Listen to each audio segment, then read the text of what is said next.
Bus conductor గా career మొదలుపెట్టిన రజనీకాంత్ ఈరోజు దక్షిణ భారత సినిమాకే కాదు మొత్తం భారతీయ సినీ వినీలాకాశంలో సూపర్ స్టార్. 75 ఏళ్ల వయసులో కూడా యాక్షన్, స్టైల్, ఎనర్జీ అన్ని యథాతథం. వయసు పెరిగినా సినిమాల పట్ల క్రేజ్, ప్యాషన్ మాత్రం తగ్గలేదు. యంగ్ హీరోస్కే సాధ్యం కానీ బాక్సాఫీస్ రికార్డ్స్ రజనీ సొంతం.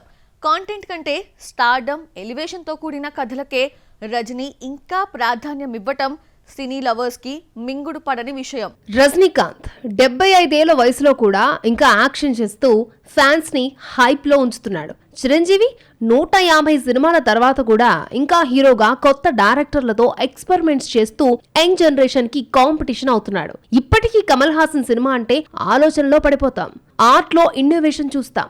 ఇక మమ్ముట్టి కేరళలో మాత్రమే కాదు పాన్ ఇండియా లెవెల్లో కూడా ఇంకా అటెన్షన్ క్రియేట్ చేస్తున్నాడు. 1975లో అపూర్వ రాగంగల్తో సినిమాల్లోకి వచ్చి విలన్ గా స్టార్ట్ అయి హీరోగా ఎదిగి ప్రతి దశాబ్దంలో కొత్త రజనీని చూపించాడు.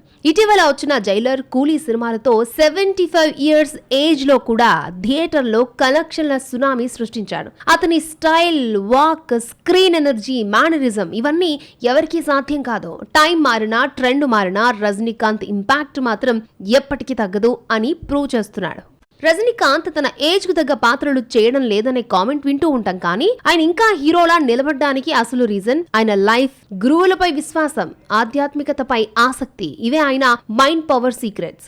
స్క్రీన్ మీద మాత్రమే కాదు జీవన శైలిలో కూడా రజనీ హీరో. తన simplicity, grounded nature, cine field లో ఈ అరుదైన కాంబినేషన్ ఆయన సక్సెస్ సీక్రెట్. రజనీకాంత్ కి స్టార్డమ్ ఒక్క నైట్ లో రాలేదు. సినిమా ప్రపంచంలోని ఎత్తుపల్లాలే ఆయన విజయ చరిత్ర. 1975లో అపూర్వ రాగంగల్లో విలన్ గా మొదలై 1978లో భైరవితో హీరోగా బలమైన అడుగు వేశారు. అది రజనీకి తమిళనాట సూపర్ స్టార్ అవతారమిచ్చింది. తర్వాత బిళ్ళాలో స్టైల్, మళ్ళుం మలరుంలో భావోద్వేగం, దళపతిలో స్నేహంలో విలువలు చూపించాడు.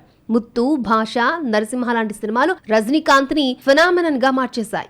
భాష ఒక్కసారి చెబితే 100 సార్లు చెప్పినట్టే. ఆ డైలాగ్ నుంచి మొదలైన ఔరా ఈ రోజు వరకు కొనసాగుతూనే ఉంది. ప్రతి దశలో కొత్త దర్శకులతో రిస్క్ తీసుకోవడం అదే ఆయన కెరియర్ మంత్రం. సినిమా మారినా, జనరేషన్ మారినా రజనీ స్వాగ్ మాత్రం మారలేదు. చిరంజీవి 40 ఏళ్లకు పైగా సినీ ప్రయాణంలో వివిధ భాషల్లో 150కి పైగా సినిమాలు, కోట్లాది మంది అభిమానులు. కానీ ఇంత అనుభవం, ఇంత పేరు, ఇంత ప్రేమ ఉన్న చిరంజీవి ఇంకా ఎందుకు యంగ్ హీరోస్ లెవెల్లో కాంపిటీషన్కి దిగుతున్నారు? ప్రెజెంట్ టాలీవుడ్లో కొత్త తరం స్టార్స్ విభిన్నమైన కథలు, కాంటెంట్కి ప్రాధాన్యం ఇస్తున్నారు. అలాంటి సమయంలో చిరంజీవి కొంచెం రిలాక్స్ అయి వయసుకు తగిన, యాక్టింగ్కి స్కోప్ ఉన్న వైవిధ్యమైన రోల్స్ చేయొచ్చు కదా. 70+ వయసుకి చేరుకున్నా కూడా ఇంకా యాక్షన్, ఫైట్స్, కుర్ర హీరోయిన్స్ తో డాన్స్లు అవసరమా? 1978లో ప్రాణం ఖరీదుతో సినీ ఎంట్రీ ఇచ్చారు.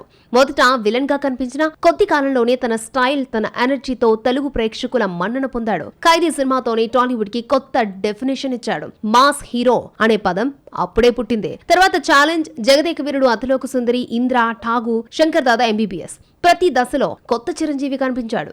Dance, action, comedy, emotion, dialogue delivery ఇవన్నీ ఒకే నటుడిలో కలవడం అరుదు. అందుకే ఆయనకు మెగా స్టార్ అనే టైటిల్ వచ్చింది. కానీ ఈ స్టార్డమ్ ఇంత బలంగా నిలవడానికి కారణం కేవలం టాలెంట్ కాదు, క్రమశిక్షణ, పట్టుదల అండ్ ఫ్యాన్స్ తో ఏర్పడ్డ బాండింగ్. 2007లో సినిమాలకు గుడ్ బై చెప్పి రాజకీయాల్లోకి అడుగుపెట్టారు చిరంజీవి. ఫ్యాన్ ఫాలోయింగ్ ఉన్న రాజకీయాలు, సినిమాల సులభం కాదు. సిస్టమ్ లో చోటు దక్కించుకోవడం కష్టమైంది. కానీ అది ఓడిపోవడం కాదు, రియాలిటీని అంగీకరించడం. అందుకే పాలిటిక్స్ కి ఎండ్ కార్డేసి ఫ్యాన్స్ కోరిక మేరకు మళ్లీ తెరపైకొచ్చారు. ఖైదీ నెంబర్ 150తో చేసిన రీఎంట్రీ ఫ్యాన్స్ కి ఎమోషనల్ ఫెస్టివల్ అయింది. తర్వాత సైరా నరసింహారెడ్డి, గాడ్ ఫాదర్, వాల్తేరు వీరయ్య వంటి సినిమాలతో 70 ఇయర్స్ ఏజ్ లో కూడా టాప్ స్లాట్ లో నిలబడ్డం చిన్న విషయం కాదు. ఇప్పటికీ వరుస షూటింగ్లతో బిజీగా ఉండడం ఆయన ఫ్యాషన్ కి ప్రత్యక్ష ఉదాహరణ. ప్రయోగాలు చేయడం చిరంజీవి స్పెషాలిటీ. సామాజిక సందేశం ఉన్న రుద్రవీణ, ఆపద్బాంధవుడు, స్వయం కృషి సినిమాల నుంచి mass entertainers, gang leader, Muta Mestri, కొదమసింహం వరకు ప్రతి దశలో ఆయన తన సిగ్నేచర్ స్టైల్ ని నిలబెట్టుకున్నాడు. ఠాకూర్ లో అవినీతి మీద పోరాటం చూపించాడు. సైరాలో త్యాగం చూపించాడు. గాడ్ ఫాదర్ లో పొలిటికల్ మైండ్ చూపించాడు. ఇప్పుడు రాబోతున్న మన శంకర వరప్రసాద్ గారు విశ్వంబర సినిమాలు కొత్త లుక్, కొత్త కాన్సెప్ట్ తో ఆయన మళ్లీ రిస్క్ తీసుకుంటున్న ఉదాహరణలు. ఇప్పుడు ఆయన వయసు 70. సాధారణంగా ఈ వయసులో సేద తీరే టైం అని భావిస్తారు, కానీ చిరంజీవి మాత్రం సెట్ లో బిజీగా ఉంటున్నాడు. డాన్స్ చేస్తున్నాడు, ఫైట్లు చేస్తున్నాడు, అది కూడా యంగ్ హీరోల ఎనర్జీతో. ఇంత వయసులో కూడా ఎందుకిలా అని అడిగితే ఆయన సమాధానం సింపుల్: ఇది నా ఫ్యాషన్. కానీ ప్రేక్షకులలో కొందరు అభిప్రాయం వేరు. ఇంత ఎనర్జీ ఉన్నా వయసుకు తగిన కథలు ఎంచుకోవడం లేదు అని క్వశ్చన్ చేస్తున్నారు. చిరంజీవి సినిమాలు కేవలం ఎంటర్టైన్మెంట్ కాదు, అది ఎమోషనల్ కనెక్షన్. అయినా కాలం మారుతున్నప్పుడు కొత్త తరానికి అనుకూలంగా మారడం కూడా లెజెండ్ లక్షణమే కదా. ఇదే ఇప్పుడు టాలీవుడ్ లో పెద్ద debate. Kamal Haasan Indian cinema హిస్టరీలో ఓ అధ్యాయం మాత్రమే కాదు, పాఠ్యాంశం కూడా. నటుడు, దర్శకుడు, స్క్రిప్ట్ రైటర్, ఒక ఫిలాసఫర్, ఒకే వ్యక్తిలో మల్టీ ఫేసెస్. ఆయనకి సినిమా కేవలం కెరియర్ కాదు, ఒక అభ్యాసం. ప్రతి సినిమా ఒక ప్రశ్న, ప్రతి పాత్ర ఒక ప్రయోగం. అయితే ఈ ప్రయోగాల వెనుక ఉన్న ఆలోచనలను ఆడియన్స్ అప్పుడప్పుడు తిరస్కరిస్తూ ఉంటారు. కొందరికి ఆయన సినిమాలు అందమైన విజువల్ పెయింటింగ్స్, మరికొందరికి అర్థం కాని బోరింగ్ ఎక్స్పెరిమెంట్స్. కానీ నటన పరంగా ఆయన ఒక లెజెండ్. ఇది అర్థం చేసుకోవటం అందరికీ రాదు. 1954 నవంబర్ 7న కమల్ హాసన్ జన్మించాడు. 6 ఏళ్ల వయసులోనే కళతూరు కన్నమ్మలో బాలనటుడిగా కనిపించాడు. చిన్న వయసులోనే తన పాత్రలో జీవించడం ఆయన స్పెషాలిటీ అయిపోయింది. 16 వైతినిలేలో హీరోగా ఎంట్రీ ఇచ్చిన కమల్ తర్వాత మరొక చిత్రం సాగర సంగమం, స్వరాభిషేకం, స్వాతిముత్యం, ఆకలి రాజ్యం లాంటి విభిన్న సినిమాలతో ఎమోషన్ అంటే ఏంటో తెలుగు ప్రేక్షకులకు చూపించాడు. కమల్ కి నటన అంటే కేవలం డైలాగ్ కాదు, శరీరం, ముఖం, కళ్ళు, వాయిస్ కి కూడా యాక్టింగ్ చెప్పగలిగిన మనిషి. అందుకే ఆయన స్టైల్ కి కమలిజం అని పేరొచ్చింది. కమల్ హాసన్ అంటే ఎక్స్పెరిమెంట్. అపూర్వ రాగాలు, నాయకన్, ఇండియన్, దశావతారం, ప్రతి సినిమా కొత్త సబ్జెక్ట్, కొత్త పర్స్పెక్టివ్. నాయకన్లో గ్యాంగ్స్టర్ లైఫ్ ని హ్యూమన్ సైడ్ తో చూపించాడు. ఇండియన్ లో సిస్టమ్ ని క్వశ్చన్ చేశాడు. దశావతారంలో 10 ముఖాలేసుకుని సినిమా సాంకేతిక హద్దులు దాటాడు. అయితే చాలా మంది విమర్శకులు చెబుతారు ఆయన సినిమాలు చాలా ఇంటలెక్చువల్ గా, క్లిష్టంగా మారిపోయాయి అని. మాస్ ఆడియన్స్ కి కనెక్ట్ అయ్యే కమల్ క్రమంగా క్లాస్ వర్గంలో మాత్రమే మిగిలిపోయాడు. అయినా ఆయనని నటనా యూనివర్సిటీ అనడంలో ఎటువంటి డౌట్ లేదు. 3 నేషనల్ అవార్డులు, అనేక అంతర్జాతీయ గుర్తింపులు అదే చెబుతున్నాయి.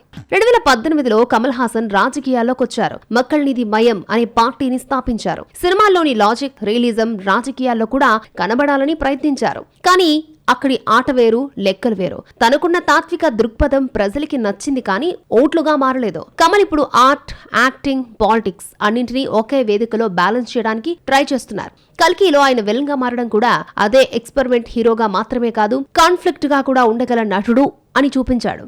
ఇప్పుడు 70 దాటినా కమల్ హాసన్ ఎనర్జీ మాత్రం తగ్గలేదు. విక్రమ్ తో ఆయన మాస్ రీఎంట్రీ ఇచ్చాడు. యాక్షన్, ప్రెజెన్స్, ఇంటెన్సిటీ అన్ని నెక్స్ట్ లెవెల్లో ఉన్నాయి. కానీ అదే టైంలో కొందరు చెబుతున్నారు కమల్ ఇప్పుడు కూడా కొత్త తరం అభిరుచిని చదవడంలో కొంచెం వెనకబడ్డాడు అని. ఎందుకంటే ఆయన సినిమాలు ఇంకా థియేట్రికల్ ఆర్ట్ లెవెల్లోనే ఉంటున్నాయి. ఇప్పటికీ ఆయన ప్రాజెక్టులు థగ్ లైఫ్, ఇండియన్ 2 ఇవన్నీ కూడా ఆర్టిస్టిక్ రిస్క్లే. కమల్ అంటే కేవలం నటుడు కాదు, సినిమా అనే భావనకు నిర్వచనమిచ్చిన మనిషి. అందుకే ఆయన్ని పిలుస్తారు ఉలగనాయగన్ కమల్ హాసన్ అని.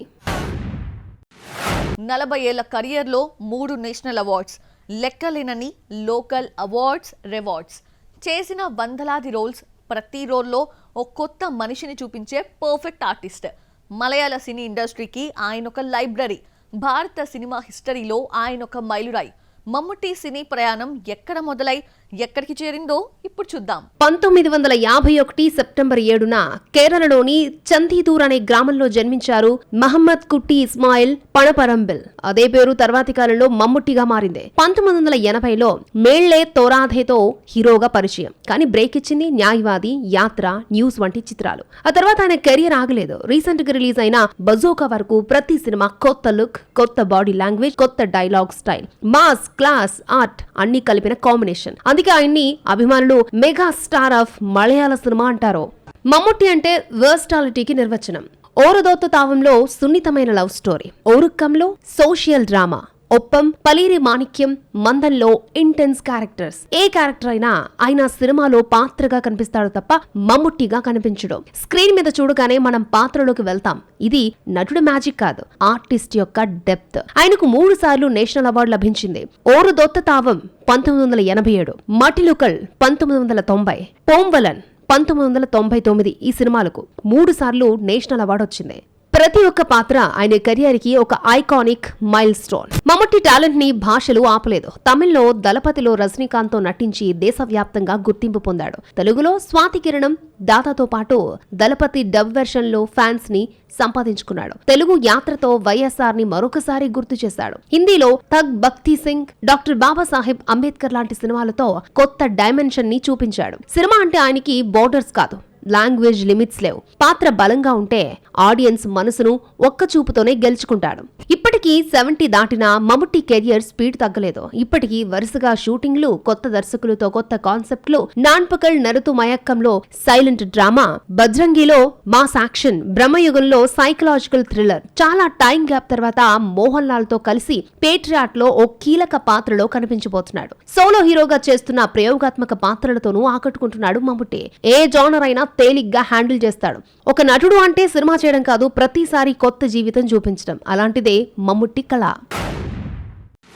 70 ఏళ్లు దాటినా ఇంకా హిందీ సినిమాల్లో యంగ్ హీరోస్తో సమానంగా స్క్రీన్ పై నిలుస్తున్న హీరో. ఇప్పుడు ఆయన హీరోగా కాకపోయినా ఆయన చేసే ప్రతి పాత్ర సినిమాకు సెంటర్ పాయింట్లా మారుతోంది. ఎందరో కొత్త తరం స్టార్స్ వచ్చినా ఆయన యాక్టింగ్, స్క్రీన్ ప్రెజెన్స్ ఉంటే వేరే లెవెల్. వయసు పెరిగినా ఆయన సినిమాలో కనిపిస్తే చాలు సినిమా రేంజ్, హైప్ మారిపోతుంది అనటంలో ఎలాంటి సందేహం లేదు. అమితాబ్ కేవలం నటుడు మాత్రమే కాదు, ఒక బ్రాండ్.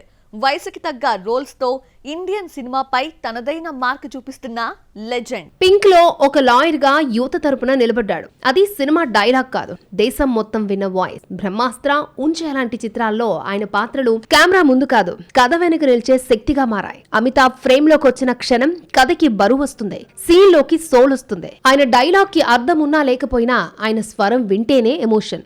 ఇతర హీరోలు ట్రెండ్ ఫాలో అవుతుంటే అమితాబ్ ట్రెండ్ సెట్ చేస్తాడు. అతని కెరియర్ రీఇన్వెన్షన్ కి క్లాసిక్ ఎగ్జాంపుల్. ఏ జానర్ అయినా, థ్రిల్లర్, సోషల్ డ్రామా, యాక్షన్ లేదా సస్పెన్స్ అయినా ఆయన ప్రెజెన్స్ వేరే రేంజ్ లో ఉంటుంది. యంగ్ హీరో నటిస్తున్న సినిమాలో కూడా ఒక ఫ్రేమ్ లో బచ్చన్ కనిపిస్తే ప్రేక్షకుల దృష్టి మొత్తం ఆయనపైనే ఉంటుంది. ఆయన మాటల కంటే ఆయన సైలెన్స్ కి కూడా వెయిట్ ఉంటుంది. ఇప్పుడు ఆయన 80 ఏళ్ల వయసులో ఉన్న కల్కిలో అశ్వత్థామ పాత్రలో చూపించిన ఎనర్జీ చూసి ఇండస్ట్రీ మొత్తం షాక్ అయింది. అది కేవలం యాక్టింగ్ కాదు, డిసిప్లిన్, ఫ్యాషన్, శ్రమకు నిర్వచనం. సినిమా, సోషల్ మీడియా, ప్రతి ప్లాట్ఫామ్ లో ఆయన యాక్టివ్. ఆయన ఇమేజ్ ఎప్పుడూ మసకబారదు, ఎందుకంటే ఆయన ప్రతి దశలో తనను తాను కొత్తగా ఆవిష్కరించుకుంటూ ఉంటాడు. హీరోగా కాకపోయినా హీరోల కంటే ఎక్కువగా మెరిసే icon star Amitabh Bachchan. Cinema మారినా, తరం మారినా బచ్చన్ పేరు మాత్రం మారదు.